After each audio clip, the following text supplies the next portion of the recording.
hari ukuntu umubyeyi azana umwana muri karate ati nagira P6 cyangwa se nzahita mbimukuramo azatepo bizabirangiye nyine.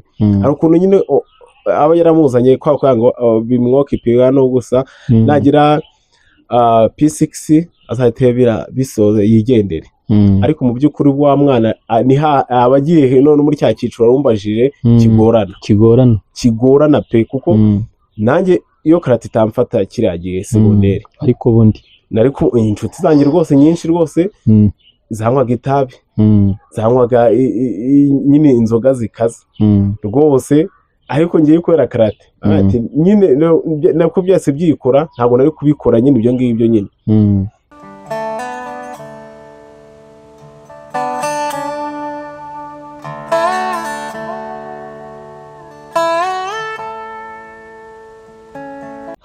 urakoze cyane. Abantu hafi ya bose iyo bagitangira ikintu hari expectation baba bafite zitandukanye n'ukuri. Ntekereza ko n'abana baza muri karate bavuga ati ewana ngubu natwe tugiye kujya tubemeza. Nta gihe uraregerwa cyangwa se urabwirwa nk'amakuru y'uko hari ukuntu abana utoza bafite ukuntu bashobora kugenda muri sosiyete, ku ishuri aho biga n'ahandi, bashaka kwerekana akantu kuko bazi ikintu cy'igipfunsi. Hari kera nibwo bigeze kuba avuga ati umwana ngo yakubise gutya, yakubise undi, ariko n'umwe nigeze kubyumvana. Ikintu cyo kurwana cyo sindacyumva, ahubwo icyo rimwe na rimwe njya numva ni ukumva wenda umwana yasuzuguye, yagize gute, wenda mu rugo yasuzuguye, rimwe na rimwe utwo dukosa umva ntibinshimisha, ariko nta mwana wanjye ndumva ngo yarwanye ku ishuri cyangwa yatukanye. Icyo kintu barabizi ko ikintu cyo gutukana ntawe barakindegera ngo yatukanye. Usibye rimwe na rimwe ukumva wenda ngo umwana yarangaye yazanye amanota make, bijya bibaho bakabimbwira ati umwana ntagize wenda namukurikiranye mu rugo, nawe nk'umubyeyi kurikirana umwana urebe uko bimeze, aho nk'ikijyanye nko kurwana cyo urakoze. Hanyuma ufata abana bafite imyaka 3 no munsi, ufata ab'imyaka 3, mbere wafataga ab'imyaka 5, bakarinda bagera mu gihe cya adolescence, bagiye mu masegonderi, kandi bana uva muri segonderi nabwo muri vacances bakajya bagaruka kureba sense yawe no gukomeza imyitozo. Yego.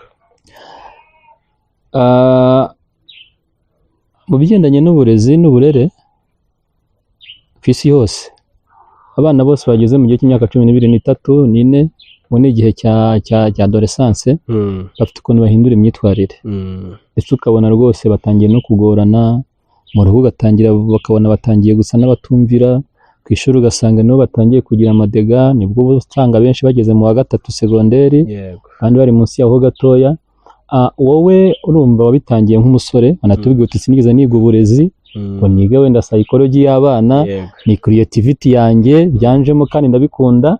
Hanyuma wowe waba ushobora kuba uhura n'izo kesi z'abana batangiye kugaragaza ko bakuze, noneho batangiye kugira cya gihe cy'impinduka z'imyitwarire, noneho hakazamo n'akantu ka skills, kuko urumva hari igihe umwana ashobora kugusuzugura bitewe n'ukuntu yiyumva mu mutima, yumva mu mutima rwose akumva afite ukuntu ari akagusuzugura. Mbese icyambere wowe niba bibaho uhangana nabyo gute? Kandi bitangiye no hari hamwe anashobora gusuzugura ababyeyi agahita avuga ati utangiye kunsuzuguza ibya karate, abona uko ari karate ubu ngubu utangiye kundegaho agatuza ngo ni za mikandara. Ese ibyo ngibyo wowe ubyitwara muti? Izo challenges ntabwo ndazigira, kuko abana uyu munsi dufite ntabwo baragira nko muri iyo myaka cyane, ariko hari umwe byigeze kumbaho, umwana mukuru wari ufite nk'iyo nka 17, ubona w'umusore yari talented cyane, ariko we nyine twahuye sa nkaho akuzemo, turigana ko yabishakaga nyine, noneho aza kugira ikigare. Iki kibazo bumvaje na cyiza ababyeyi badukurikiye baze kubyumva. Uwo mwana umva kuko nk'icyo narebaga ahandi hari n'abaturishisha wenda badutsindisha nuko hari amaze kugira noneho abana bakuru. Uwo musore nabonaga nzamubyaza umusaruro rwose, ahita agenda ajya mu kigare. Ntangira nyine akaza imyitozo nkabona iri kumunanira. Ndamwegera ndase ko mfite amakuru ko usigaye unywa itabi, bimeze bite? Tumwe ati coach rwose ati nararinywaga kera akubona ari hagaritse. Umwana atungurwa no kumva ko nabimenye, ntangira kumukurikirana, twakora nkabona igihara kibuze. Yakoze iki? Yikuyemo. Abarancitse gutyo. Uyu munsi ntabwo ubuzima bwe bumeze neza. Mu rugo baramubuze burundu, n'ababimujyanyemo bamwe wenda babashije kuba babivamo, batirura rwose naramuka bivuyemo naho Imana. Ariko mu by'ukuri yari umwana uri kuri discipline rwose, ubona ashukwa n'ikigare. Ni ikigare nicyo cyamwishe. Ariko impamvu navuze ko nuko twahuye akuze. Nibura yaza kuba yarakuriye muri uwo murongo cyangwa se tukanagumana, akemera tukanagumana, n'irindi kosa yakoze yahise anavamo aragenda. Yego, yahise arimo, kuko twaturimo dupanga ko nzanamusura ahantu yageze ku ishuri, bitewe n'uburyo yakoraga, abamurusha imikandara bamuha umwanya akajya abigisha. Mfite na gahunda yo kumusura. Mu yandi magambo, n'ababyeyi b'uno mwana ndetse n'abandi bamuzi bongera bimenye ko si ikosa ryawe. Ntabwo ari ikosa ryawe, kuko n'uyu munsi uwo mwana n'ubundi turabura akanyubaha, yanabibona aracyanabikunze. Kuko ngewe nyine wenda nuko nyine ngewe mbikora ubundi kubera mbikunze, bikaba n'impano yanjye. Kuko ubundi nta na rimwe nigeze mbona abasense cyangwa se abakoci nyine bakwigisha gutyo akagukurikirana, akumva arashaka gusura. Mbese ntabwo nigeze nanabikorerwa nanjye.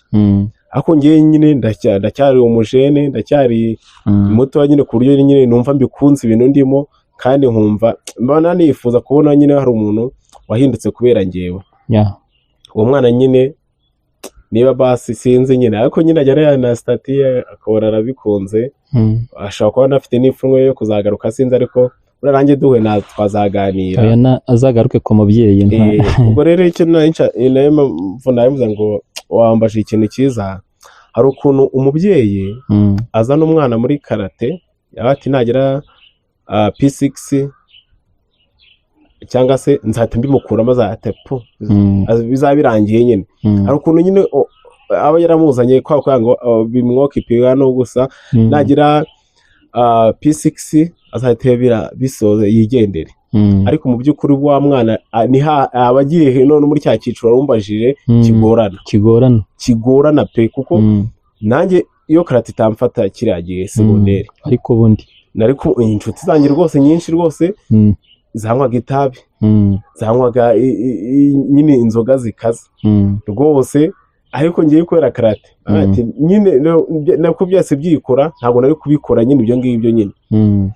Rero umubyeyi rero, niba ufite umwana muri karate ahantu runaka, niba umwana wawe cyangwa se agize gute ari muri karate uyu munsi, ahubwo cyangwa se najya segonderi ntazagucike ngo abivemo, kuko bizatuma bizamufata cyane, yumve afite inshingano zo kubera abandi urugero rwiza, noneho bimurinde cya kigare kibi. Kandi nanjye nicyo nifuza ku bana nigisha, nifuza nyine nabivuze kare, kubona nabo bashobora kuba batoza noneho ari abasore, cyangwa se banasohokera ikipe y'igihugu ari abasore. Kandi ndabizi neza uzabigumamo, ntazigera ahomba. Nicyo kintu nzi neza, njya nkunda no kubibabwira abana ati nyine uzitwara neza ntazigera ahomba. Kandi ndabizi, mbivugiye kuri no channel, ndabikubwiye nawe ntazigera ahomba, ntazahomba. Kuko icyo mwifuzaho ni ikintu cyiza, ntabwo ari kibi. Mwifuriza ibyiza uwo mwana, kandi nanjye nzi ko ntazayahomba. Uwo mwana nimbona ahindutse cyangwa se abaye undi wundi, bizangirira akamaro. Kuko nk'uyu munsi buri kwezi dukorana siporo na Minisitiri w'Ubuzima. muri MVK oya mwebwe nkawe abo muba muri kora muri karate bose none se ubu umuntu wamwigishije uyo bahuye se wagira ngo aramwirengagiza cyangwa se nyine ibaze kubona minisita akaza akadukoresha siporo. Ikindi ni inshingano ze ko urwo rubyiruko agomba gushaka uburyo rutera imbere. Yego. Kandi warubonye noneho ntabwo uzateza imbere utareba. Yes. Nubwo areberera igihugu cyose urubyiruko rwose ariko babandi bari hafi nyine urumva nibo ba beneficiaire cyane. Rero uyu mukino ni mwiza kuko ikindi nkanjye nabashe kubona wangiriye nk'akamaro wagiye umuza n'abantu tutari guhura. Abantu benshi twagiye duhura bari ku rwego rwo hejuru yanjye rwose, ni abantu nyine bari mu nzego za leta ubona ziyubashye, ni abantu ubona bafite akazi karyoshye, ni abantu ubona bafite amafaranga. Rero ukabona kubera uwo mukino ukabona umuntu yicishije bugufiya. Ndibuka ari umuyobozi ko dufite hanga yadusanze yari muri MVK tugitangira, ndi kubona umugabo waraje munini, araje ahita yambara nyine imyenda, ashyiramo umukandara, twanganyaga level, ahita ajyamo nyine nkimubona mwubaha ndamuhereza umwanya, arabyanga ati gumya wigisha. Kuva uwo munsi twabaye inshuti, kuva uwo munsi n'uyu munsi anyita impanga ye nyine, kandi umupapa ukomeye wishoboye. Kubera iki? Kubera iyo karate kwicisha bugufiya. Rero uyu mikino hari umukino uba ari urukundo urushaho no kugenda utuma umenyera n'abandi bantu. Umuntu ntibizamubuza kuba umwana wawe yaba umuganga mwiza, yaba minisita, yaba undi wundi, rwose ntabwo byamubuza. Rero niyo mpamvu niyo umwana agiye mu bintu ukabona birimo bimufitiye akamaro, umwana biramushimishije nawe biragushimishije, kandi icyo bigamije ni cyiza. Reka umwana bikoreye, ntawamenya ejo hazaza. Urakoze cyane. None se coach, ibyo bintu ni projet, ni projet ndetse itari na ntoya. Yego. Urumva ko gufata abana ukabahera ku myaka 3 ukazabageza hafi ku myaka 12 ni projet ndende. Ukura he sponsorship, ukura he buterankunga. Bigenda gute kugira ngo bishobore kugisha abo bana, kubakurikirana iriya myenda tubona, ama event ugenda ubakorera, ama anniversaire ngenda mbona ama post kanaka yakorewe anniversaire, ayo marushanwa mwagiyemo gutegura abana, icyongereza ubigisha. Ese ubundi sinarakubaje niwe byose ubikora byose, ukura hehe inkunga, ukura hehe support? Support ya mbere ni umubyeyi. Umubyeyi by'ingenzi bya mbere ni umubyeyi. Iyo myenda umubyeyi akayigura, na minerivare umubyeyi akayitanga. Gusa uko byatangiye mbere siko uyu munsi bimeze. Hagiye habonekamo n'izindi nkunga. Nk'uyu munsi CIMPA igiteramo inkunga, nk'ejo bundi muri MVK yashyizemo inkunga, n'undi muntu waduteye inkunga watubonye kuri za social media. Ati aba bana bazahembwa, ndifuza kuzabahemba, ahemba n'ababyeyi bamwe na bamwe. Ariko inkunga ya mbere ikomeye niyo mubyeyi. Uyu munsi rero tugenda tubona ibikoresho atari amafaranga y'ababyeyi, ari izindi nkunga tugenda dukura hanze bitewe n'ibikorwa byacu. Nk'uyu munsi tuya dusohokera nk'akarere ka Kamonyi, iyo bagiye gutangiza siporo mu karere bahamagara MVK, kandi amakirebe agiye atandukanye menshi. Tike ntabwo iba ari iy'umubyeyi, icyo gihe ni akarere. Ikoze niyo ikunda kubikora cyane. Koze katwishyurira byose, kurya byose umwana ari buze gukenera. Uyu rero ntago ni ukubera gukora cyane, kandi umubyeyi wajemo ntago yari azi ko ibyo bizagirwa. Niyo mpamvu rimwe na rimwe njya mbwira umubyeyi ati ibintu bigemo ubigiyemo, uyu munsi birakuvuna ariko ejo bundi bizakorohera. Uyu munsi hari igihe batubwira ati turashaka abana baza kwiyerekana, rwose mudufashe. Ukabona babishyuriye buri kimwe cyose, baragiye, kandi umubyeyi nta na kimwe tumusabye. Rero uko tugenda dutera imbere dukora ibintu bikundwa, niko tugenda tubona abantu badukunda, tukabona abantu badutera inkunga. Ariko intambwe ya mbere yabanje guterurwa n'umubyeyi. Urakoze cyane. Reka tunasabe n'abantu kugira ngo begere MVK n'aba investors aho bigeze rwose. Uko mbibona ngewe n'aba investors bashobora kuza bagashoramo imari cyane bagafatanya.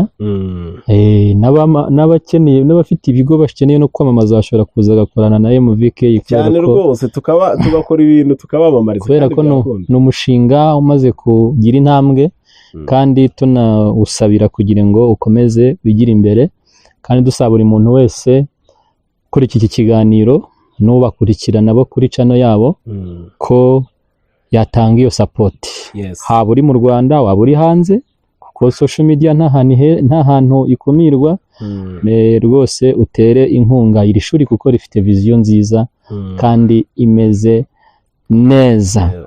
Wari uvuze ku Cyongereza, ku Cyongereza mbere gitangira ababyeyi baracyishyuraga, ariko nko mu minsi yashize n'ubundi ntabwo bacyishyuraga. Karaga ka bonus rwose, kandi n'utundi tuntu tugenda tubigisha. Ntabwo umubyeyi tumubwira ngo nabyishyure, oya, kuko tugira utuntu two kwidagadura. Niba tuvuze gutembera cyangwa se tugiye muri lokale turimo dutegura amarushanwa, ntabwo umubyeyi tubimwishyuza. Urumva hagenda habonekamo utundi tuntu twinshi cyane kugira ngo umwana turusheho kugumya kumutegura uyu munsi n'ejo hazaza. Tubikora ubundi nka MVK ntabwo twe tubikora cyane nk'akazi, ahubwo tubikora nyine nk'ibintu nyine nk'urukundo. Njyambe nkunda kwati MVK egare happiness. Donc ni entertainment, ni urukundo, ni passion, ni ibintu mukunda rwose. Yego. Ariko biranakwiye ko ibintu umuntu akunda nabyo bimuteza imbere. Bimuteza imbere. Iyo mpamvu navuga nti rwose support ndi kuyisaba kugira ngo abantu begere iri shuri rwose, umuntu ariko tureba igere ku bindi bitandukanye kandi byiza, kandi turabizi ko bizaba, turabyizeye kuko uko mwatangiye ubu ngubu siko muri. Ntabwo ariko turi, kandi wa mugani niba umwana ashaka gukora akantu kagashimisha abantu, hari ushobora kwita bati bakamuhereza akantu bigakunda. Hari ahantu twize kujya ku mashuri abana b'amapresenta, najya mbibona wenda babikorera ababyinnyi, jya kubona umwana muri kimono zo bashyiramo amafaranga apfundamo akantu. Natize uko bya bintu bikora. Bya bintu ni byiza. Buri ibintu byose Imana yabishyizemo umugisha, birakunda pe. Ni byiza. Hanyuma twongere twibutse abantu ko turi ku kiganiro gifite intego yo guhuza imikino njyarugamba n'uburezi ndetse n'ubukristo. Hanyuma ku gace k'ubukristo se ho bihura bihuza ute? Bihuza ute MVK kugira ngo ibe, kuko abana uburyo tumaze kubiganira ni abana bari muri sosiyete rwose bafite icyerekezo ko bazamo abaturage beza. Ubukristo bwo buzamo bute? Ubukristo buryo buzamo rero, buri kimwe cyose dukora twiragiza Imana. Njya nkunda no gukorana na geste nyinshi. Abana ikintu cya mbere abanje kubereka nyine mbigisha gusenga, kandi icyo ranashimira muri MVK na abana hafi ya bose mfite bakomoka mu miryango y'abakristo ya gikristo, barasenga. Ariko noneho nagiye umwana noneho nkamwereka ko noneho nawe ikintu yifuza nagisengera bikunda. Niyo tujye gusengera ibikoresho byo kugwaho bizwe nka tatami, ni ibikoresho biba bihenze. Noneho abana nati rero mujye musenga, kandi nanjye mba mbizi neza ko Imana yumva abana batoya. Ati mureke dusenge. Tugapfukama tugasenga. Turasenga, hashize nk'iminsi ngahe bajya kubona byaje. Ati ngaha ntimureba irasubishe. Ati hano Imana itadusubishe. Ati mwabonye ko usenze usaba ikintu Imana ikiguha. Ahubwo nawe mubyeyi dukurikiranye, umwana rwose ujye umwinginga ati nsengera iki kintu, kandi n'ukuri rwose birakora. Noneho abana ngenda mbibereka ko bikora. Noneho rimwe ukumva n'umwana arimo arasengera n'ahandi hantu hatari no muri MVK, arimo arasengera ibintu byo muri karate yacu. Ati Mana rwose uzaduha ibikoresho, uzaduha ahantu ho gukorera hacu, uzaduha ibi n'ibi. Ukumva rwose umwana ibintu byo gusenga bimugiyemo. Rero niba umwana ku kimwe turi bukore amasaha yo gusenga ari bugere, umwana ndamureka. Hari nko wenda bishobora kuba ari gusenge mu gitondo, igihe rwose turamureka tukamenya ko yagiye gusenga, uri bujye saa sita tukamureka, ntabwo tujya tubangamira gahunda zo gusenga kuko nanjye ndi umukristo. Kandi abana nkagumya kubibatoza nkati umwana urya adasenze ni ubuhe, ati wowe atuze ikintu mwamusangiye, umwana nkabamuteye ubwo nkati we tugomba kurya usenze, kuryama kugira ngo uze kurota neza, kugira ngo uzabone ibintu byiza, nuko ugomba gusenga utaza kurara na satani. Umwana akagenda abimenya. Kandi hari ikintu kigeze kubamo gikomeye, umwana wigeze kugira indwara idasanzwe, kandi ubona ari indwara nyine itariyo, ari indwara ubona yo gusengera. Uwo mwana byatumye dusenga, byatumye tubonana n'Imana cyane, kuko twagerageje kujya dusenga, noneho biranga, tuza no kujya iwabo w'umwana turasenga, no kugeza n'aho umwana yajyaga arwara turi mu myitozo, tugapfukama umwana tukamushyiramo hagati tugasenga. Nkeka ko umwana nakurira muri uwo murongo wo gusenga, agakurira muri ya myemerere y'amashoti ya karate, nkeka ko umwana akomeje agakura muri uwo murongo ntabwo yananirana. Yaba umukristo mwiza, kandi akaba n'umuturage mwiza cyane, wa undi leta izabona muri byose. Rero muri Muveka gusenga tubishyira imbere, hakurikiraho gahunda zacu za Muveka tugapfundikiza gusenga. Yego, urakoze cyane. Tugeze ku musozo, iminota tumaze tuganira ni myinshi, nubwo ikiganiro kiryoshye umuntu yumva atakireka. Kandi Imana iguhe umugisha, urimo uratanga umusanzu mwiza muri sosiyete nyarwanda, kandi urimo uratanga umusanzu mwiza mu bwami bwo mu ijuru. Ntabwo abantu benshi wenda babyumva, ariko ngenda bihamya ko urimo gutanga umusanzu mwiza mu bwami bwo mu ijuru, kubera ko urimo urakora icyo Imana yaguhamagariye. Ubutaha ni ingaruka nzababwira impamvu nkunda abana. Yego, iryo deni turaryakiriye. Ni ubutumwa Imana yampaye. Yego, ntaza gushiduka mbivuze, ni ubutumwa Imana yampaye. Ubwo ni episode y'ubutaha. Hanyuma rero reka tugane ku musozo. Niba hari icyo wasaba sosiyete, niba hari icyo wasaba ababyeyi, hanyuma tuze gusoza n'ubundi usenga Imana. Yego, ababyeyi rero badukurikiranye, cyangwa n'undi wari wese ukurikiye channel ya Metanoia TVR. Ngo ni icyo nzi cyo nuko ari ikigereki bisobanura ngo mwihane muhindukire. Mwihane muhindukire. Yego. Okay, rero abakurikiye iyi channel,